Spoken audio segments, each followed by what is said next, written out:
flagrant violation. Now, we can go back, we can play stupid games like, well, Kuwait was slant drilling. Yes, they were. Kuwait was ordered by the United States and Europe to screw around with the London banking to get Iraq to default on its loans. Yeah, they were. You're right. Oh, gosh. Kuwait purposely flooded the market with oil to keep the price of oil below $14 so Iraq couldn't earn enough money. You're right, Naj. They did all that. And guess what, Naj? Saddam Hussein invaded fucking Kuwait. All right? And guess what happens when you invade fucking Kuwait? The world goes fucking crazy. And the United Nations passed a resolution. You might want to look that one up because it's called international fucking law. We passed a resolution, the world community, that said Saddam must leave Kuwait. Can't have it. Not yours. Saddam said, fuck you.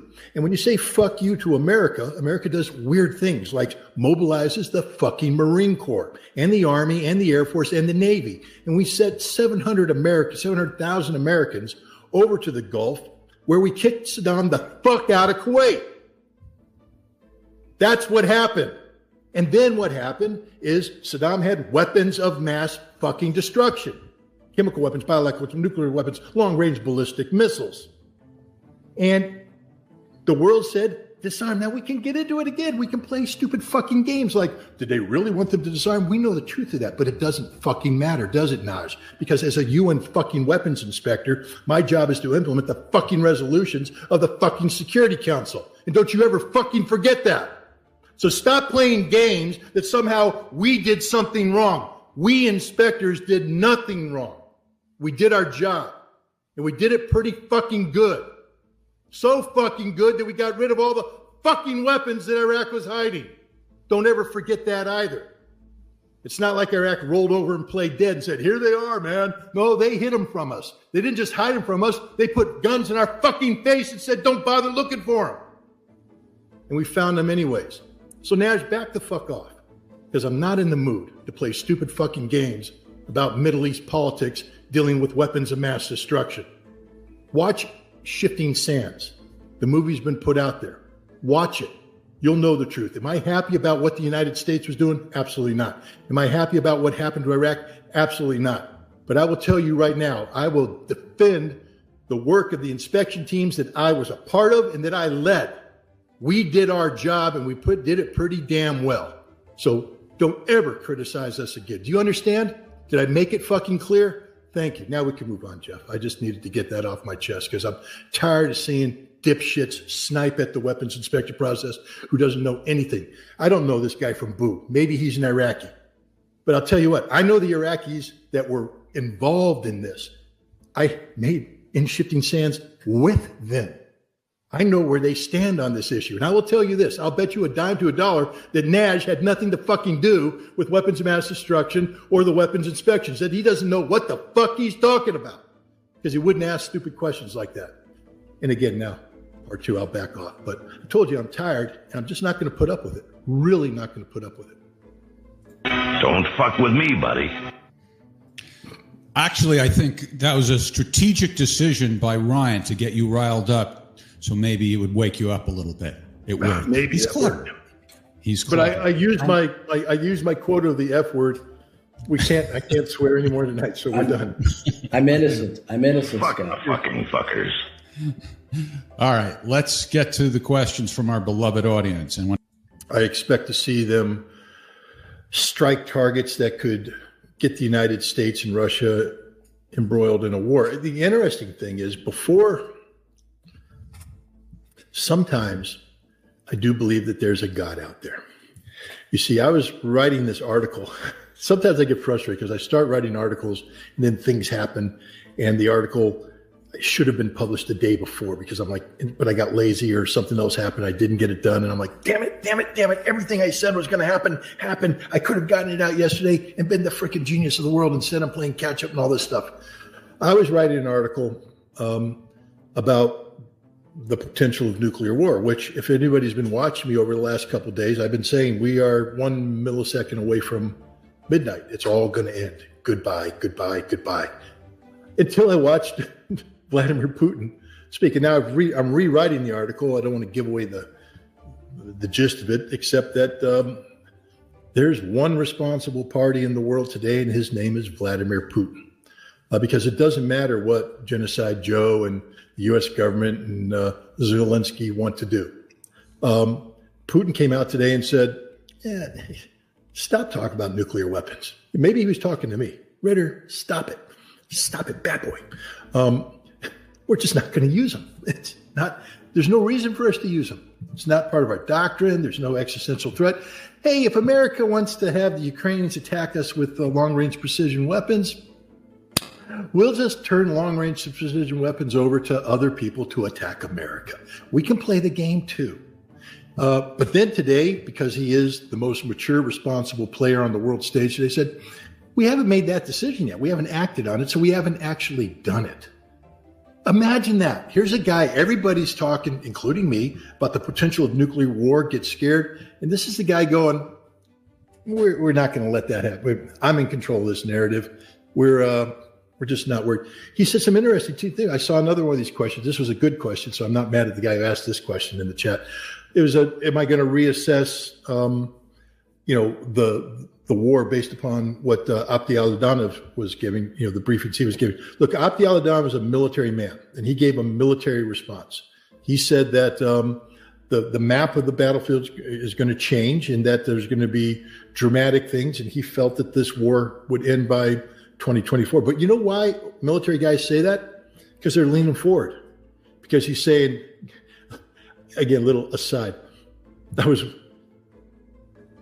was with Abdi Al-Adanov in a restaurant, and we were talking, and I made some stupid comment like, well, you're a general now. You don't really get to do much fighting. I pissed that guy off so bad.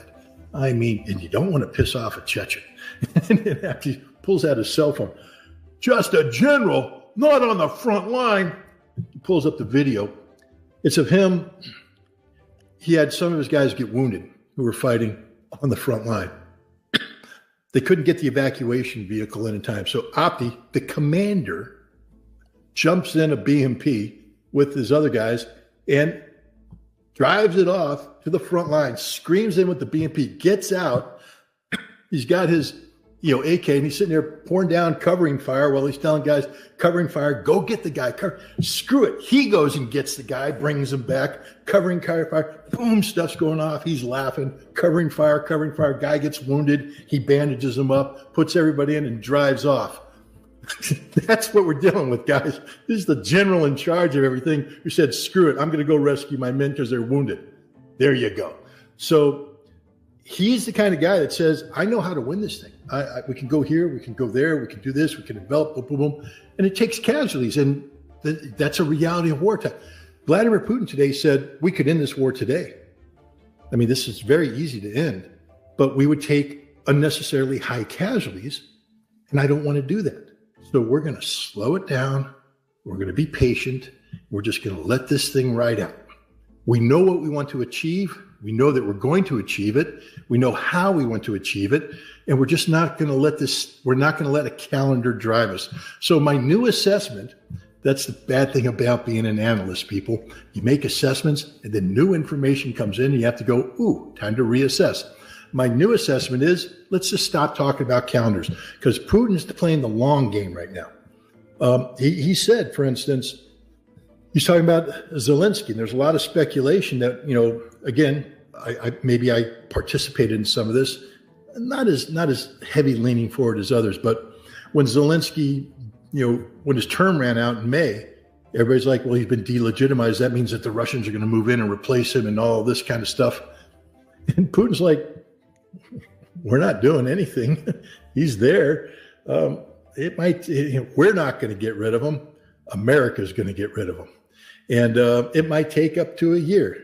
Scott, I disagree. The whole world, Putin, Xi, Kim Jong-un, they all seem to be rational, except I don't know what you're disagreeing with. I think he's disagreeing that Putin is the only sane one. He's saying some of the I see what you're saying. Well, maybe the only sane one dealing with this issue of Ukrainian escalation, because Xi, even though he's Chinese and they seem to run the world, Kim Jong-un, he's a cool guy, but he's just hanging out in North Korea, and Khamenei is in Iran. I think I'm talking about Putin involved in terms of the NATO equation. You're right. The other ones seem to be rational.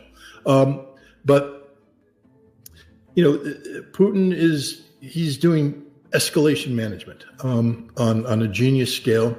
Zelensky the implication is, we'll let America get rid of them, and then when they get rid of them, we can deal with whoever they did. But if they don't deal with whoever did, we're not going to do it. So the implication is this war is going to go on into next year. So there we are. I don't know. I mean, I'm tired of guessing on these. Not guessing, but I'm tired of making an assessment based upon data, based upon certain assumptions. And then the assumptions change because new data comes in. But right now, the Russians don't seem to be in any. I think what happened is they moved in on Kharkov, and they did what they wanted to achieve. They forced Ukraine to suck in all of their available reserves up into the Kharkov front, which stopped the Russian advance because the Russians only came in with a certain number of troops. And then the Russians are turning it into another Bakhmut, Avdiivka meat grinder, where the Russians have gone in, they stop, they're digging in, and they're killing everything. The other interesting thing that came out with what Putin said during this week was that, I've been talking about, 10-to-1 casualty ratios and things, because Putin used that ratio a while back. But he was using that as the 10-to-1 had parameters of time built into it. Now he did an overall strategic thing. He talked about, there's an interesting term they use, the not irreversible, but the irrecoverable or something casualty. So it means you're either dead or your body's been so broken that you can't be returned to the battlefield. And he said that it's a 5-to-1 ratio. That for every 5 Ukrainians that are irretrievable losses, there's 1 Russian. And if you're saying 500,000 dead Ukrainians, that's 100,000 dead Russians, guys.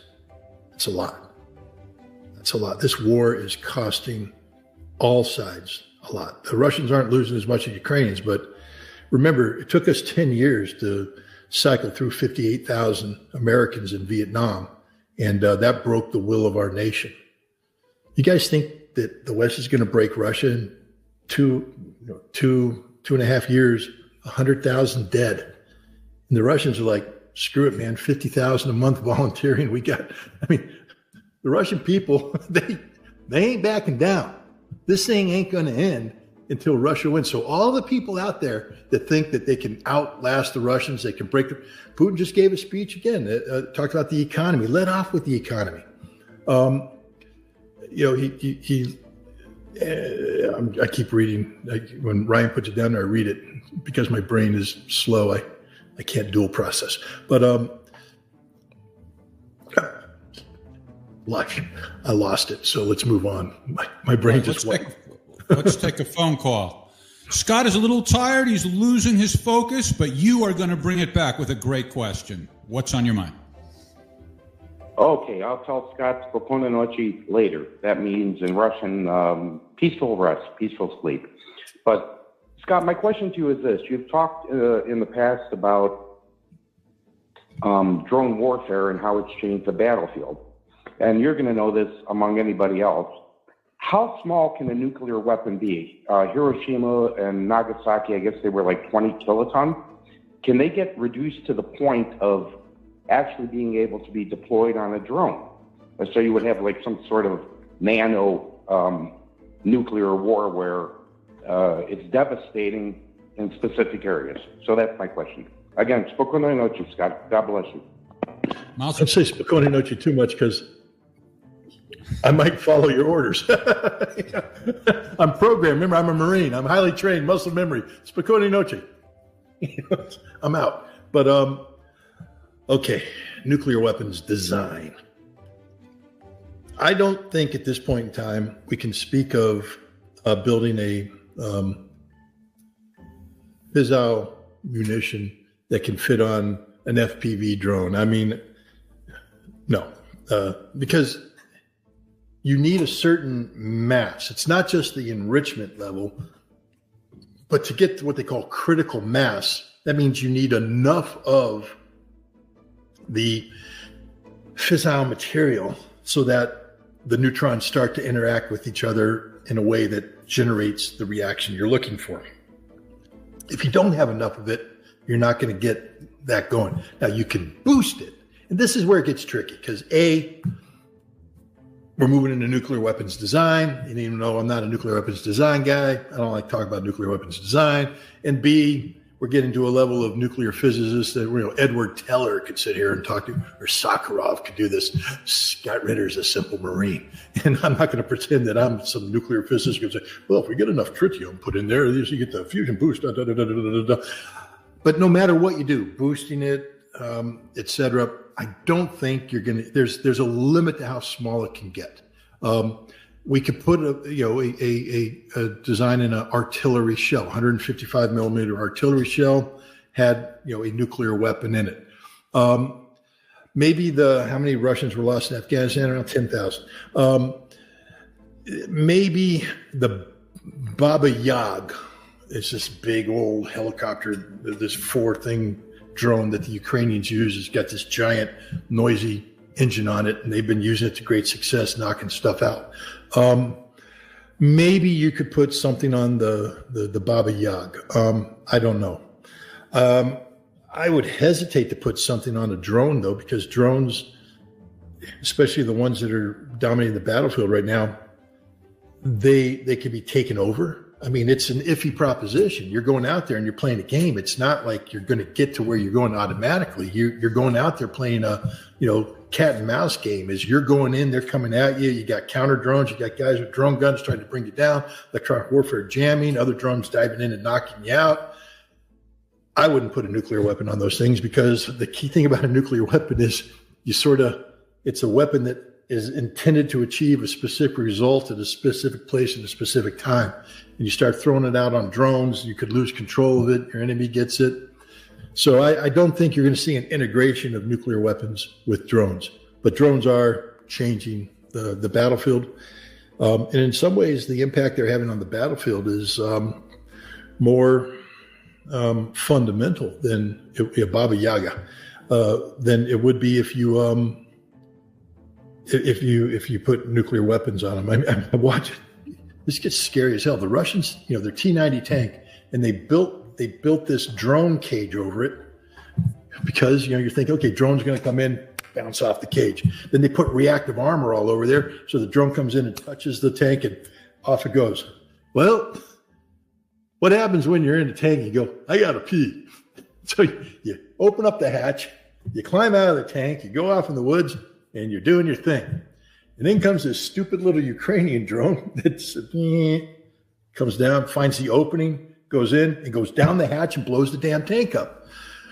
Drones are dangerous things, guys, and in the hands of capable drone operators, they can do the job. I mean, the Russians have said the greatest threat they have right now is Ukrainian drones. When the Ukrainians apply their drone operators, who are very good, to a part of the battlefield, the Russians are just basically saying, when it's a drone versus a man or a drone versus a team of men, the drone always wins, unless the team of guys has some way to shoot down. The Russians are experimenting with shotguns, with nets.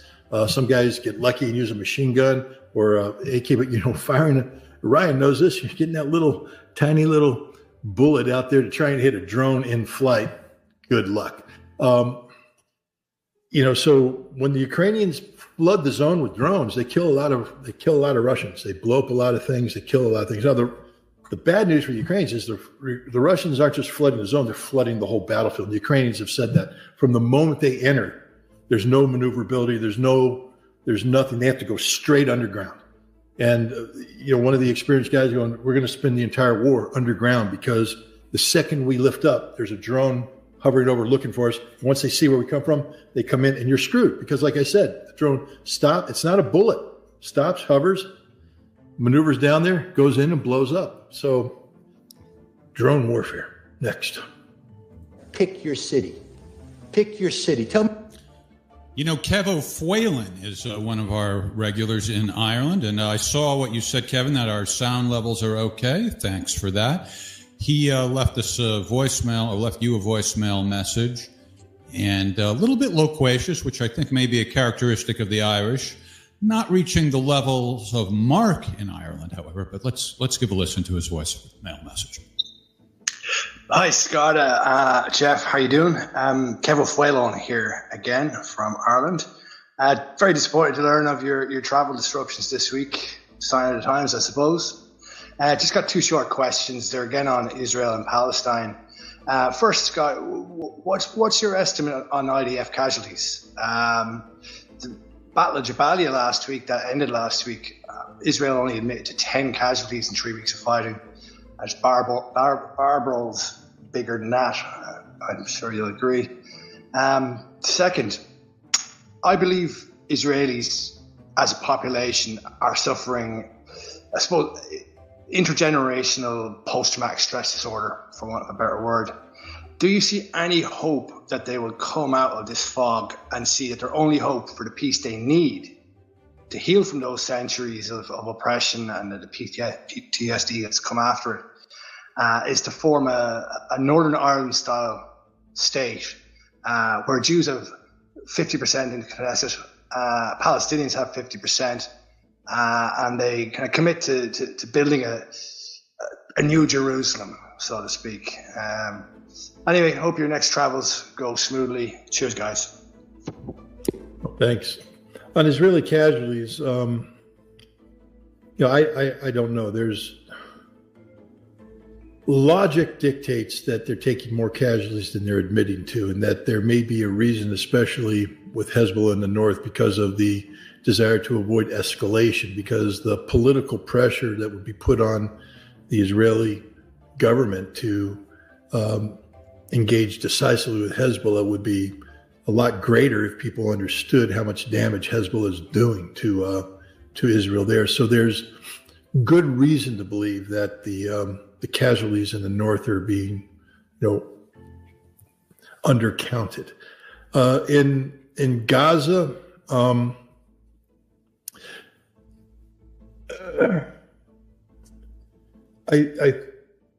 don't know, to be honest, on that.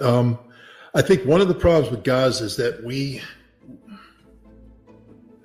look at these videos that come out because we're all prisoners of the same data set. I mean, Hamas releases videos. Well, Hamas only releases the videos that look good. Trust me, they're professional information warfare people. Hamas isn't going to have the video of the guy coming out going, Akbar, fires his RPG and it glances off and misses. They're not going to show you that one. I can tell you in combat, that happens more often than a direct hit. All right? That's the way it is. Shit doesn't work all the time, especially in combat. Hardly ever works. People are operating under the premise that every time Hamas pulls the trigger, they're hitting a tank. That's not the case.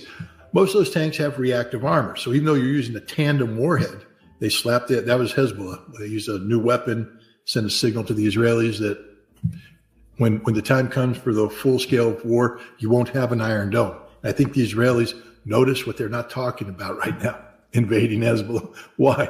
Because they don't have an Iron Dome. And they're like, damn it, if we go in there and Hezbollah, we can't do it. But back to Hamas. They have a tandem warhead. So the initial reactive armor busts it up. Secondary explosion comes in, bursts through, hits the armor. And you might get some spalding or you might get some sort of concussion in there. But just because the tank goes boom on the outside doesn't mean the tank's going boom on the inside. And so a lot of these hits that we're seeing that look pretty cool aren't generating killed in action or, to use the term of the Russians, irretrievable losses.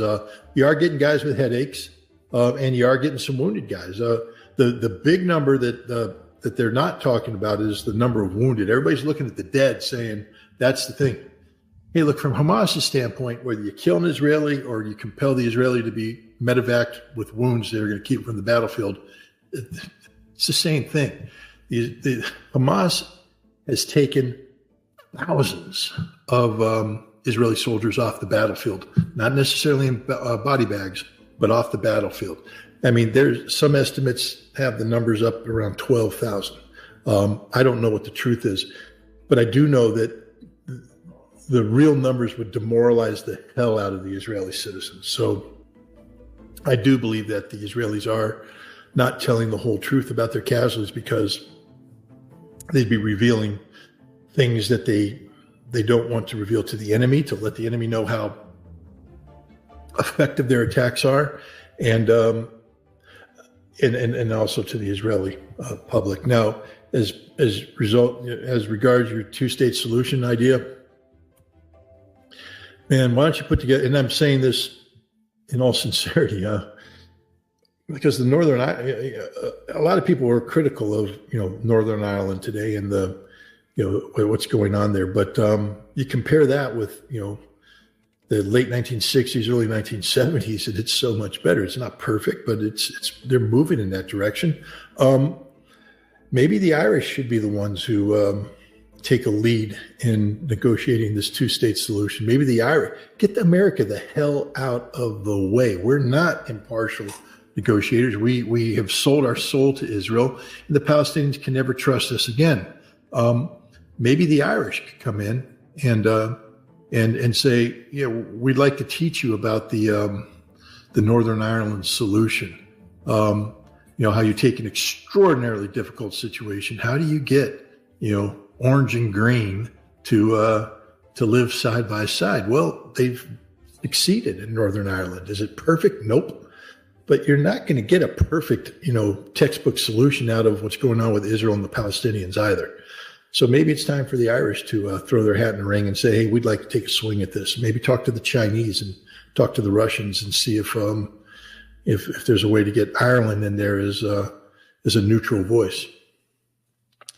All right, I mentioned earlier that tomorrow, June 8th, is USS Liberty Remembrance Day, and that refers to the Israelis attacking an American ship back in 1967. And we teamed up with Ahmed and his team at Propaganda & Co. to release a video yesterday that borrowed rather liberally from a previous documentary made by Al Jazeera.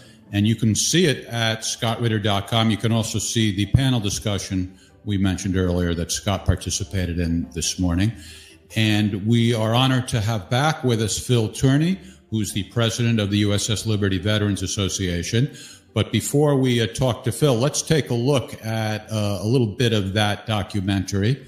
And why don't you guys get into it? No, you can't speak for me.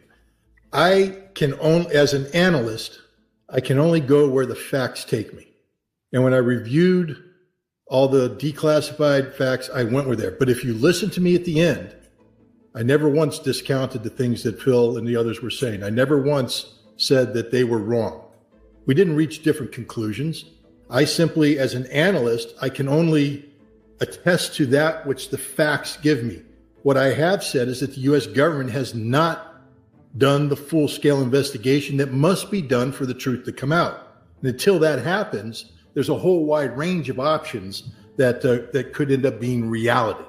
And so, I don't want you to put Phil and I in a boxing ring where we don't belong. We're actually on the same side here.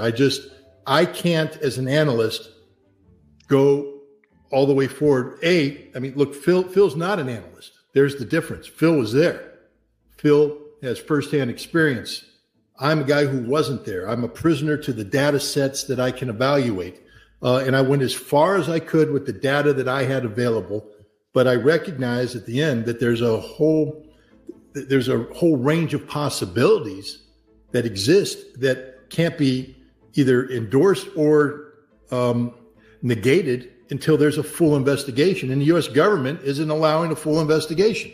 And I think on that, Phil and I agree. The U.S. government has not done the crew of the USS Liberty, they've done them a huge disservice. They haven't honored the sacrifice by doing the full-scale investigation that needs to be done. Because as I said, I'm just an analyst. You're living this tragedy. Look, I've been screwed around, excuse my language, screwed around by the U.S. government, 6 ways from Sunday, as Chuck Schumer has famously said, and all that. But, I wasn't on a ship where 34 of my shipmates were murdered by the Israelis. I wasn't on a ship where 172 of my shipmates were wounded, grievously wounded. watching, their lives bleed out from them. I wasn't on a ship that was attacked by a nation we thought was an ally. That is getting screwed. That's getting the short end of the stick. And, what you guys have been living with this for 57 years. 57 years. Sometimes I feel like I wake up in the morning, I feel like I'm going insane about what happened to me 20 years ago or 30 years ago. To carry a burden like the one you're carrying, like you and your surviving crew members are carrying for 57 years, the fact that you're still here amongst us, that you're sane, that you're rational, that you have your health, is a testament to the resilience of you and your ship. So what would we expect? You guys are the goddamn crew of the USS Liberty. You didn't go down. You didn't sink. You didn't falter. You stood proud. You didn't abandon your ship. You didn't abandon your shipmates. You didn't abandon your cause. You didn't abandon your nation. Your nation may have abandoned you, but you never abandoned America. So why am I surprised that you're still here, Phil? I shouldn't be surprised. I'm just saying that it's a hell of a thing, and people don't. For people who haven't borne the burdens that you've borne, and I to a lesser degree have borne, they don't understand the toll it takes to live a life knowing that your government has lied about the service that you provided, lied about the sacrifice you made. There was a time when nuclear weapons existed for the purpose of deterring nuclear attack. Now, it's a sick thing, this concept of deterrence. Mutually assured destruction is sort of insanity encapsulated into, a couple words. But that's the reality of it. The United States had nuclear weapons, the Soviet Union had nuclear weapons, and we had to make sure that nobody felt confident enough to use these weapons preemptively to gain some sort of strategic advantage. The end result was mutually assured destruction, nuclear deterrence. And this worked up until the end of the Soviet Union. It worked so well, I have to say, one of my first adult jobs was as a Marine Corps officer implementing arms control treaties in the former Soviet Union, part of the Intermediate Nuclear Forces Treaty, where we got rid of entire categories of nuclear weapons. The first time that we didn't just limit the growth, we actually reduced the arsenals. And this could have led to even greater cuts in the nuclear arsenals. But no, not for the United States. When the Soviet Union went away, we decided that we needed to maintain a nuclear advantage over the Soviets, and we corrupted the concept of arms control. We withdrew from arms control treaties like the Anti-Ballistic Missile Treaty, which gave mutually assured destruction its teeth. See, without ballistic missile defense, the missiles will hit their target, which means that if you go to war, your missiles will hit the target they're aimed at, the missiles aimed at you will hit the target. Under George W. Bush, we decided we didn't want any missiles to hit America. Ostensibly a rational thought, except at the same time we were seeking to gain nuclear supremacy over the Russians so that our missiles would hit Russia. This creates an imbalance. And after 9/11, we went further. We saw a transition of nuclear deterrence doctrine into nuclear warfighting doctrine, where we embraced a doctrine that said that we could use nuclear weapons preemptively against a non-nuclear threat. Our current president of the United States, the Commander-in-Chief Joe Biden, campaigned on a promise to return America to the sanity of sole use doctrine, meaning the sole purpose of America's nuclear arsenal would be to deter others from attacking us. He didn't do it. Why? I attended a reunion of intermediate nuclear forces inspectors, negotiators a couple years ago, and we asked that question to a senior Biden administration arms control official. The answer, the interagency isn't ready for this yet. Now, I live in a nation that is ostensibly the greatest democracy in the world. I know that I go to vote. I know I look at the names on the ballot. I never saw interagency on the ballot. I don't know what the hell they're talking about when it comes to democracy. The president is the commander-in-chief. He is the executive. If he wants a policy direction, he directs it to happen. And the interagency needs to salute smartly and seek to implement it. But we're being told that the interagency isn't ready. That means the establishment isn't ready. That means the establishment seeks something else, and that, of course, is American nuclear supremacy. We live in a world where other nations will no longer tolerate this. Russia is one of them. And Russia today is a nation that is at the pointy end of the American nuclear spear. They're seeing the United States promulgate policies that have American military capabilities thrust up to the very borders of Russia, indeed crossing over into the borders of Russia, threatening Russia's strategic nuclear enterprise, early warning radars, command and control facilities, even nuclear weapons depots and nuclear launch systems. We have facilitated, we being the United States, an attack against Ingalls Air Base where Russian strategic nuclear bombers are stationed. Under Russian doctrine, this alone justifies a nuclear response. We've been tickling the Russian nuclear bear for a long time, and only through the patience and wisdom of the Russian leadership have we avoided a nuclear war. As an American, I take umbrage at that. I don't want to be at the mercy of any foreign leader. I would rather that the American leadership take a rational step towards deconfliction, that I be at the mercy of a government that I get to hold accountable at the polls. Government of the people, by the people, for the people, a constitution that begins with "we the people of the United States of America." And that's the final thought I want to put out there. We have a duty and responsibility as citizens to wake up and recognize the threats that face us collectively as a nation, as a people. And the greatest threat to the continued survival of the United States of America today is American nuclear policy, American nuclear weapons. These weapons do not protect us, ladies and gentlemen. These weapons are literally a loaded gun at our head with an insane man's finger on the trigger. We need to come together. We need to stop this. We have an election in November, and let us all do our job as citizens and vote for somebody who places the survival of America above all else, which means they place nuclear nonproliferation, nuclear disarmament, and arms control above all else. Thank you very much. The question was, do you think the leaders understand that if we go to nuclear war, they're going to die? I will say today that the United States and NATO employ what we call today intelligence, surveillance, and reconnaissance assets over Ukraine and around Ukraine. These drone attacks, I don't believe, could have penetrated Russian air defenses without access to real-time intelligence about where these air defenses are deployed, what the radar envelopes are, what the terrain features are, how you can use terrain masking, timing of attack, the specific route of attack. It's a very sophisticated plot that is beyond the capability of Ukraine to do on its own volition. So I agree with the Colonel that the United States was directly involved in the targeting of this. Now the question is, why would the United States do this?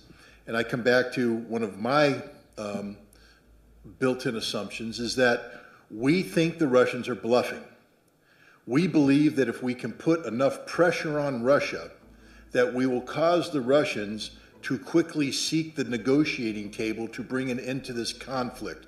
A lot of what we have been doing against the Russians, using the Ukrainians as proxies, is timed to something that's scheduled to take place, I think next week, the Swiss, peace conference. But the purpose of the Swiss peace conference isn't to seek peace; it's to create a global coalition who can put political pressure on Russia. And so there's a sequencing of trying to build this global coalition to put pressure on Russia and putting Russia in a state where it will respond to that pressure. And so these attacks that have been made against Russia's critical infrastructure, attacks made against Russian civilian targets, are all designed to wear down the resolve of the Russian government so they would respond to this pressure. This is lunacy in the extreme. Russia has a nuclear posture which clearly states that when its critical nuclear infrastructure is placed under threat, to include nuclear threat or conventional threat, that this warrants a threat of existential nature that can legitimately give Russia the green light to use their nuclear weapons in response. Russians aren't bluffing. They don't bluff. The Russians are highly responsible. They have a very mature posture and very mature leadership. Vladimir Putin's been in power for 25 years. You You get to know the lay of the land during that time. He is comfortable with where Russia is. He is comfortable with who Russia is. And he is comfortable with Russia's place in the world. He is not going to throw away a quarter of a century's work on a whim, on an urge, on miscalculation. But at the end of the day, when he is confronted with an existential threat, he will respond in accordance with Russian doctrine. And that means nuclear weapons. This is a gross miscalculation on the part of the Ukrainians, on the part of the United States, and on the part of all the allies that we have tried to bring together to put this pressure on Russia. We don't understand Russia, which is why I believe the best thing we can do as Americans is to begin talking to the Russians, begin listening to the Russians, begin learning about the Russians so that we better understand who they are, what they want, and we can make responsible policies based upon that. Neither the United States nor NATO is in a position to engage in a large-scale conflict with Russia. Russia has done something in the 2+ years that the special military operation has been ongoing that I think has shocked the West. I mean, you could hear it in the words of General Christopher Cavoli. He's the commander of American forces in Europe, where he said the Russians, they got their defense industry up and running. They've rebuilt their military. They have a very large military, well-trained, well-led, well-equipped, and we got nothing like that. And we're not going to have anything like that anytime soon. The West has shown an inability to gear up for this kind of large-scale war because there's a political cost to be played. And as we saw recently in Europe with the recent European elections, there is a political price to pay for bad policy. And some European political parties have paid a heavy price. Emmanuel Macron has paid a heavy price for bad policy. And the idea of going on a war footing where you haven't adequately explained the necessity of conflict to your people is bad policy. So neither the United States nor Europe is in a position to confront Russia in a sustained high-intensity fashion. That's the good news. The bad news is we still have a policy that's very aggressive against Russia, which means that the default in lieu of adequate conventional capacity is nuclear posture. So rather than making us safer, this actually makes the world a much more dangerous place to live because we aren't altering our policies to meet conventional realities, conventional capabilities.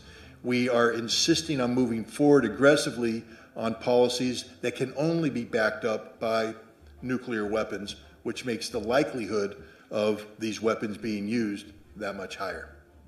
I think there's zero chance we would ever give Ukraine nuclear weapons. One, it's insane. Why would we turn over the most dangerous weapons in the world to the most irresponsible nation in the world? You know, we have leaders in America that speak highly of Zelensky, but we know the truth. He is not a good leader. We have leaders that talk about Ukrainian democracy, but we know the truth. It's not a democracy. We know it's the most corrupt place in Europe, maybe one of the most corrupt places in the world, led by people who are totally inadequate to the task. We would never, in a million years, give Ukraine a nuclear weapon. And I'll just throw in another reason why.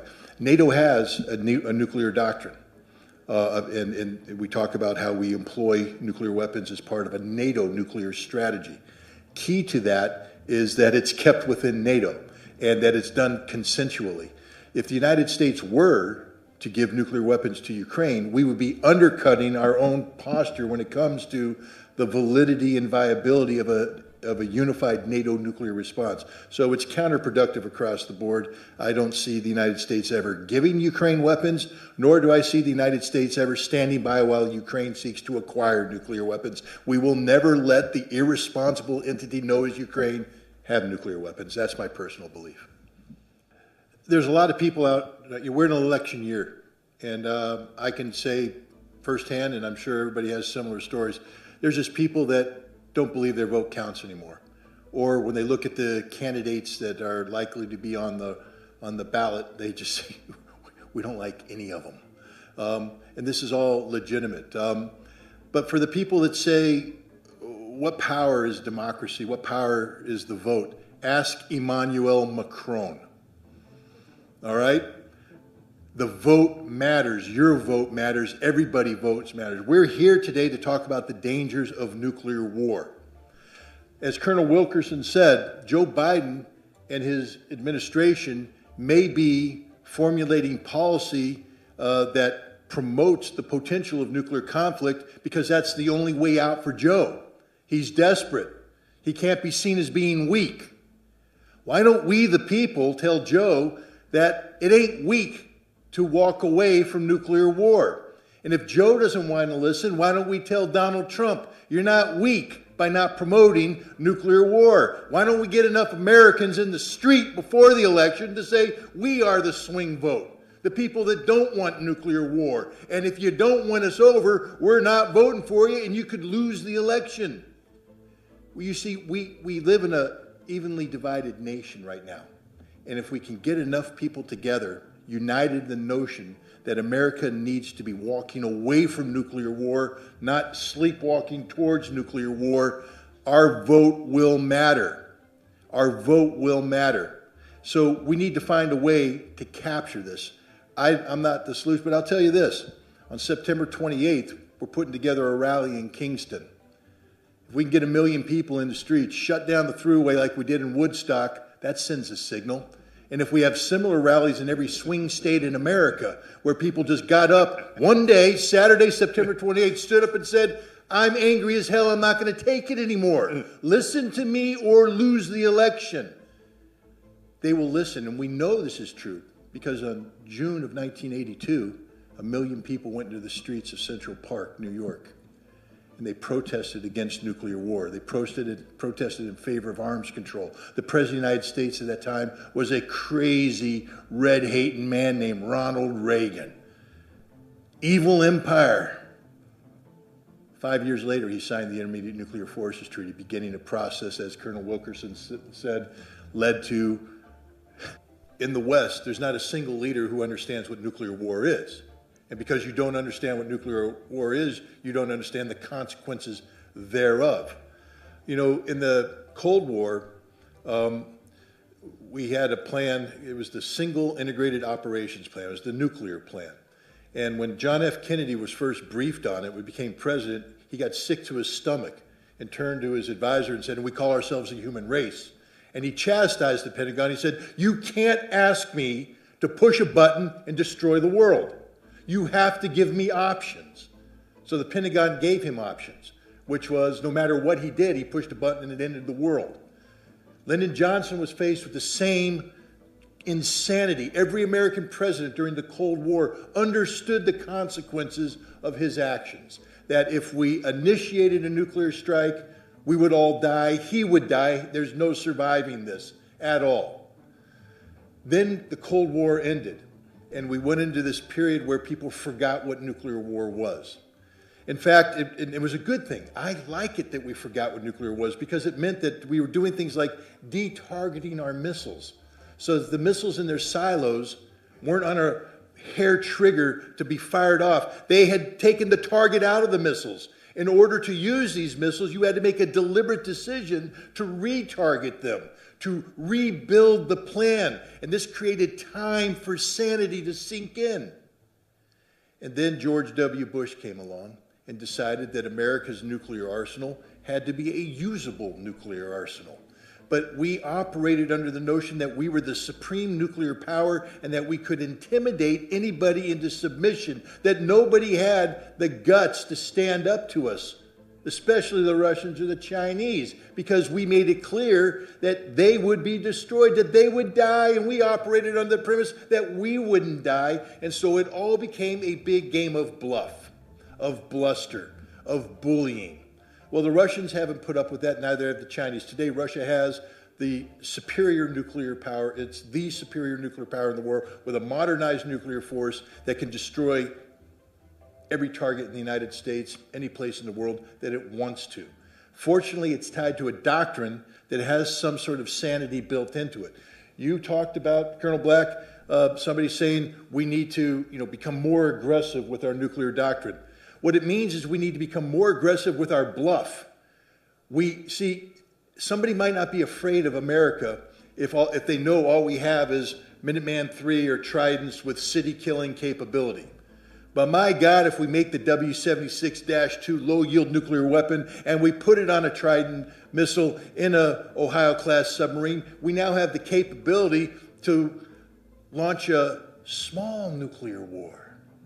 And then we can escalate to de-escalate. How do we prove to the Russians that we can beat them if they don't think we're going to fire our missile? By firing a missile with a nuclear warhead that just goes boom instead of boom.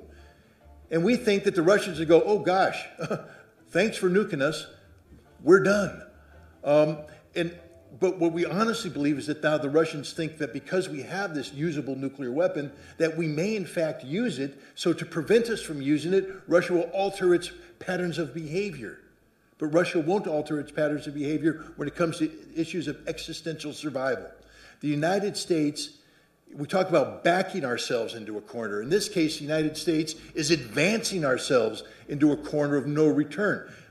We are creating a nuclear doctrine backed by capacity, backed by doctrine, backed by aggressive leadership that doesn't understand the consequences of their actions.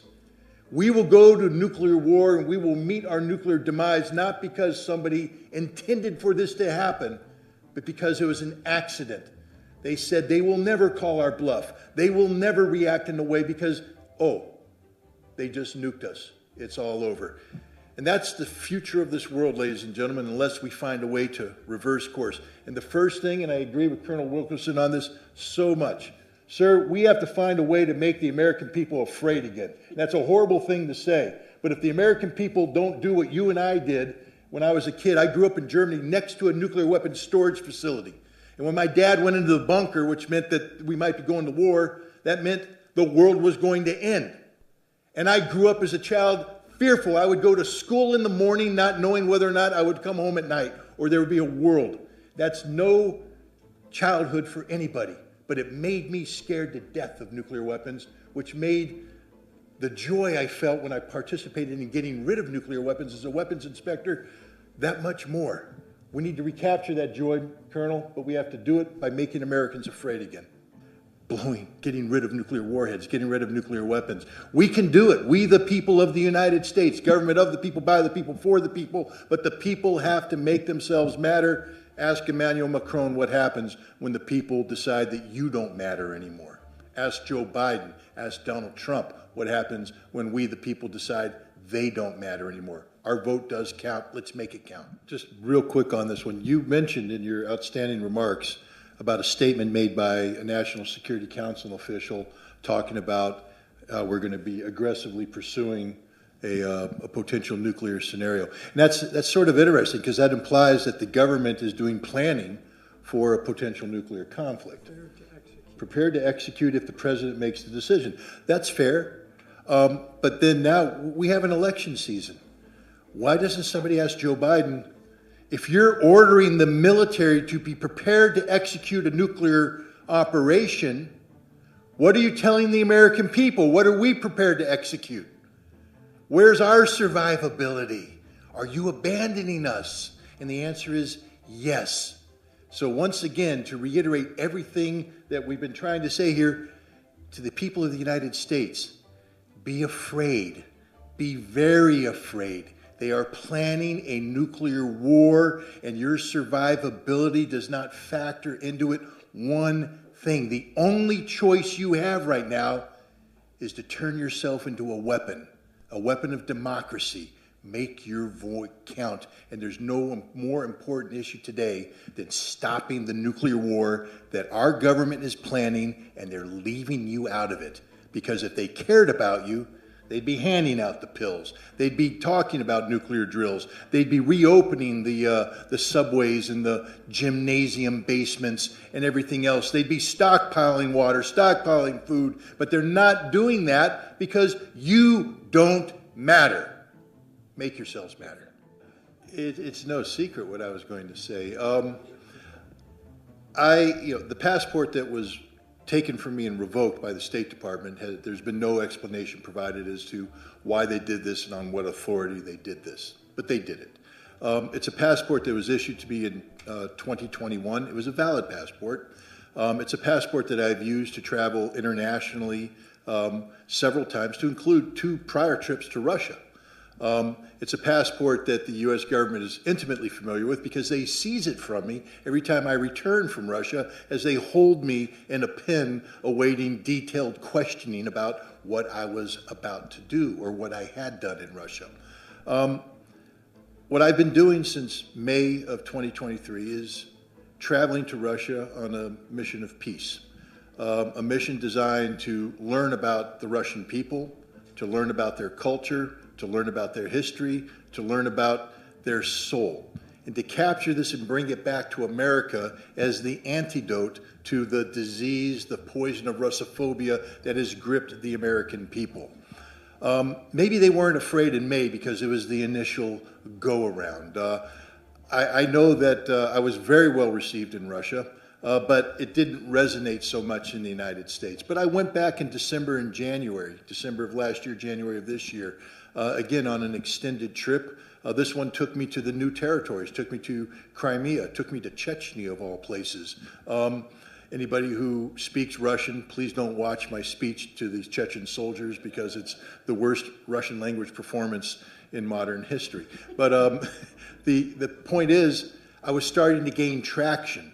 My message was starting to resonate not only inside Russia, but here in the United States and around the world. The trip that I was going on started at the St. Petersburg International Economic Forum, but it didn't stop there. There was going to be a 40-day journey throughout Russia, from the Pacific Ocean to the Baltic Sea and everything in between, where I would take this message of speaking to the Russians, of peace, of hope, of trying to find an alternative to the policy paths that we're currently on that lead to the potential of nuclear war. 40 days.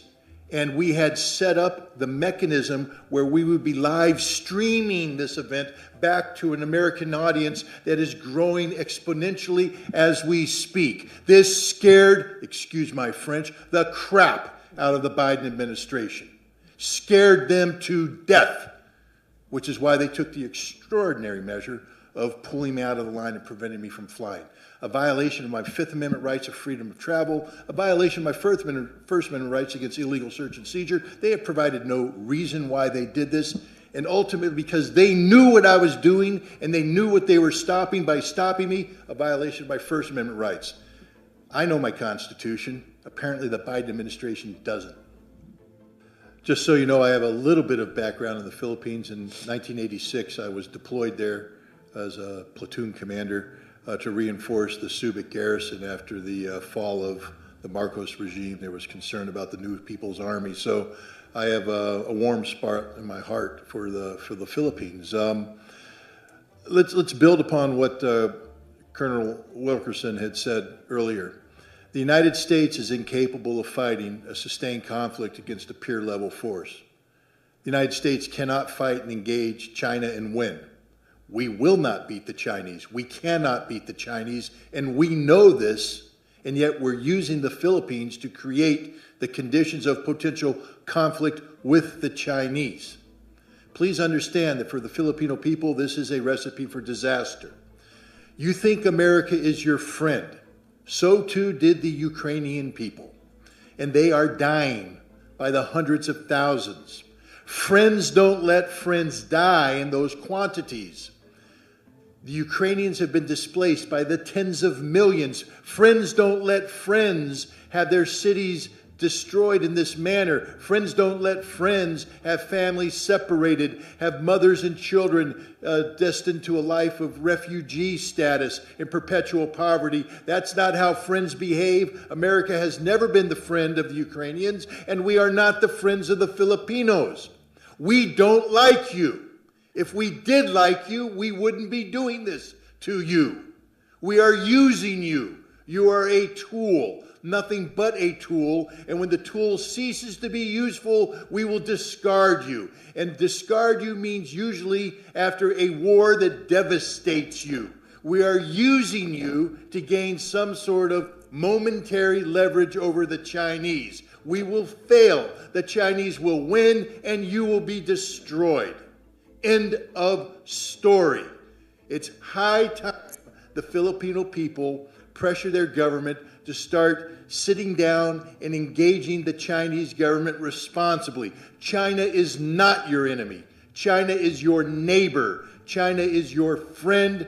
China doesn't want war. And if you would engage China in diplomacy, and as we've all indicated here, America has long since lost the skill set necessary to carry out diplomacy, but the Philippine people can reignite this, to relearn it, to use this skill to prevent a war. But if you continue to behave as colonial subjects, and I know that's a sore subject in the Philippines, because you were the colonial subjects of America. We still view you as our colonial subjects. We don't like you. We don't care about you. We just want to use you. Grow up. Grow up and act responsibly. Take control of your own future. America is not here to help you. America is here only to use you until there's nothing left, and then we will discard you on the trash heap of history. And everybody who is attending in person and online for coming. This is one of the most important topics that can be discussed in the world today. And so the fact that you're listening implies that you understand this. Now the question is, what do we do about this? How do we go forth from here? How do we take this message out and turn it into something discernible, something that can prevent the wars that we acknowledge should never be fought, nuclear conflict? I was advised, and I'm one of these stupid Marines that gets lots of advice and then I ignore it. I was advised to do not try to scare people. No. You all need to be scared, every single one of you. You need to have the kind of fear. You know, there's people who live in the Southwest who've been told over and over again about the danger of wildfires. That'll happen to them, not me. Until they're in their car with their dogs with no escape route, the flames have closed in, and they're feeling the heat. And at that moment, they get that ugly feeling in the pit of the stomach. And they get the cold sweat, and they know they're going to die. They know they're going to die because it's there in front of them. It's unavoidable. That fear every American needs to feel. The same fear people have who live in hurricane zones. You say, well, don't worry about it. Hurricanes happen to other people by me. But then the water's coming in. It's swept away everything you're holding on for dear life. And suddenly that feeling in your stomach, I'm going to die. Every American needs to wake up every morning with that fear in your stomach because you're going to die. It's a certainty unless we change the policy direction that we're on. I don't know what you think anybody's been saying up here, but what I heard is we're headed towards a nuclear conflict that the United States is going to start. How do we stop it? The first thing is realization that this threat is real. You need to be afraid. You need to be very afraid. And then and only then will you take the action necessary to stop this. And we know what the action is. Ask Emmanuel Macron. Go to the voting booth in November, if we're still alive, and make sure that your vote counts. But in order for it to count, the people running for office have to know what your vote stands for. And you need to come together collectively, and we need to tell them that there is a consensus that we don't want to die in a nuclear Armageddon. And that if you are a politician running for national office and you don't oppose nuclear war, you will never get our vote, regardless of party, regardless of personality, regardless of anything.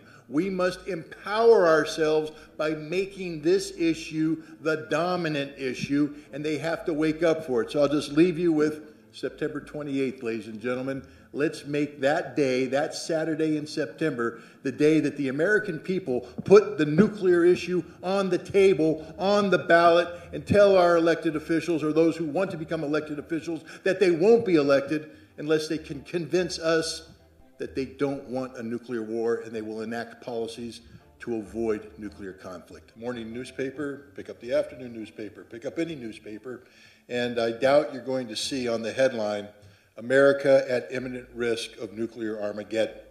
But that should be the headline of every newspaper. That should be the lead story of every newscast. Not because the goal is to frighten people. I've had many people accuse me of fear-mongering, saying that it's irresponsible what you're doing, promoting fear. I say it's irresponsible for the American public, for the American citizen, to allow the government that works for them to engage in policies that will lead to the termination of all human life on the planet Earth as we know it. And that's the end result here. We're talking about a number of things. Today we can talk about a failure of diplomacy. You know, I have said that we are at a period of time in our nation's history that is far more dangerous than the Cuban Missile Crisis. And a lot of people take umbrage at that, especially people who didn't live during the Cuban Missile Crisis and have no concept of what the Cuban Missile Crisis was. But the Cuban Missile Crisis, October 1962, people have said that's the closest the United States and the Soviet Union came to nuclear war. In a way, they're right. But let me talk about some differences at that time. While the Soviets were sending ships with missiles to Cuba, the danger was they were going to run into a blockade, lead to a direct military conflict that could expand into a nuclear conflict. While all that was happening, a man named John McCloy was speaking to a man named Valerian Zorin. Diplomacy was taking place. We, the United States, were actively engaging with the Soviet counterparts to prevent the very war everybody was afraid of. The reason why there was no war is because there was diplomacy. Because leaders were talking to leaders. If not directly, then indirectly. If not through official channels, then through the back channel. Diplomacy was alive and well. Today, ladies and gentlemen, right down the road in Wisconsin Avenue is an embassy, the Russian embassy. Seated in that embassy is a diplomat named Anatoly Antonov, one of the most distinguished American experts in the Russian Foreign Service, the lead arms control negotiator for the last remaining arms control treaty between Russia and the United States. He's been sitting there for several years and his phone is not ringing. We are not calling him. We are not talking to him. There is no diplomacy today. And yet our two countries are on a collision course that could very well lead to a nuclear conflict. And when I say nuclear conflict, let's be clear here. Now we're going to talk about doctrine.